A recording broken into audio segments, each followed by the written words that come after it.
এই যে এই যে এই যে এই যে কই এই যে পেঁপে গাছের আশা শেষ। এ দেখেন খাওয়ার পরেও এই গাছগুলো এত বড় হয়েছিল। এটা হচ্ছে ব্যাঙের পোনা। হ্যাঁ, ব্যাঙ ছোটোবেলায় জীববিজ্ঞান বইতে পড়ছেন না? বিসমিল্লাহির রহমানির রহিম। এইটা হচ্ছে আমাদের ওই যে জমি সাইডে, তো বৃষ্টির পানি এখানে হচ্ছে জমে। এখান দিয়ে আবার একটা নোল আছে, ড্রেন আছে আর কি। হ্যাঁ, এই ড্রেন দিয়ে হচ্ছে পানি পার হয় এই সাইডে, রাস্তার এই পাশে। তো এইখানে মাছ দেখতেছে, মানে বিশাল বিশাল সাইজের পুঁটি মাছ। এখন ধরতে পারলাই, যদিও পাটের ভিতরে যাইতে হবে, ধরা যাবে ইনশাল্লাহ। রে আল্লাহ, কতগুলো! এই যে দেখেন, এই যে কী পরিমাণ মাছ এই জায়গা। এই দেখেন, এই যে গোড়ায় চেলা মাছ মনে হয় এগুলো, না? ফুটি কটা দই আগে তারা, ওই যে টাইটা, ওই টাইটে ধরে না, যে দুই ফুটি কটা পাইনি। এই যে এই যে এই যে এই যে কই এই যে আরে আরে আরে আরে আরে আরে বেশি পানিতে চলে গেল, বেশি পানিতে চলে গেল।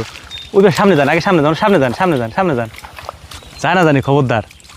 ধরছেন? ধরলে ঠিক আছে। কই না? পাতিল দে, পাতিল দে, পাতিল দে, জোরে আলা, ফিকেলা বল নাই পোলা মানে রে। এই যেটা যায়, এই যেটা যায় ওই সাইডের পানি এই পাশ দিয়ে নামে, রাস্তার নিচ দিয়ে পাইপ দেওয়া আছে। তো ওই পাইপটা আটকানোই থাকে, কিন্তু যখন পানি বেশি হয়ে যায় তখন আমরা খুলে দিই, ওই পাশের পানি তখন এই পাশে আসে আর কি। এই কই মাছ আমার যতটুকু ধারণা পাথারের কই মাছ না, দেখলে বোঝা যাবে। আমি দেখাইতেছি আপনাদেরকে। ওই সময় যদি নেমে যেতাম আমরা, তাহলে ধরা যেত। পাতিলের আশায় দেরি করলাম, দেখে ধরা পারলাম না। সাথে সাথে নেমে গেলে সবগুলো ধরা যেত। এটা হচ্ছে দেশি কই। আমি ভাবছিলাম চাষের কই, মানে আমাদের পুকুর থেকে হয়তো উঠে আসতে পারে। এই রাস্তার ওই পাশে হচ্ছে আমাদের পুকুর। আর এখান দিয়ে এই যে কত চেলা মাছ, এই যে এই জায়গাতে, এইখানে অভাব নেই চেলা মাছের। এই যে দিক দিয়ে আমরা মূলত আসছিলাম এখানে হচ্ছে এই চারা দেখার জন্যে। এটা যে লাগানোর উপযুক্ত হয়ে গেছে, এটা হচ্ছে ব্ল্যাক রাইসের চারা। হ্যাঁ, উপযুক্ত, এখন লাগাইতে হবে, কিন্তু লাগাইতে হবে হচ্ছে এই জমিতে। এটা হচ্ছে ব্যাঙের পোনা। হ্যাঁ, ব্যাঙ ছোটোবেলায় জীববিজ্ঞান বইতে পড়ছেন না? ব্যাঙের জীবনচক্র। প্রথমে এইগুলো একেবারে ছোট থাকে, ডিম যখন থাকে তখন আস্তে আস্তে মাছের মতো দেখা যায়। এরপর ভাবা যায় যে এইটাই হচ্ছে আস্তে আস্তে হয়ে যাবে হচ্ছে 4 পাওয়ালা ব্যাঙ।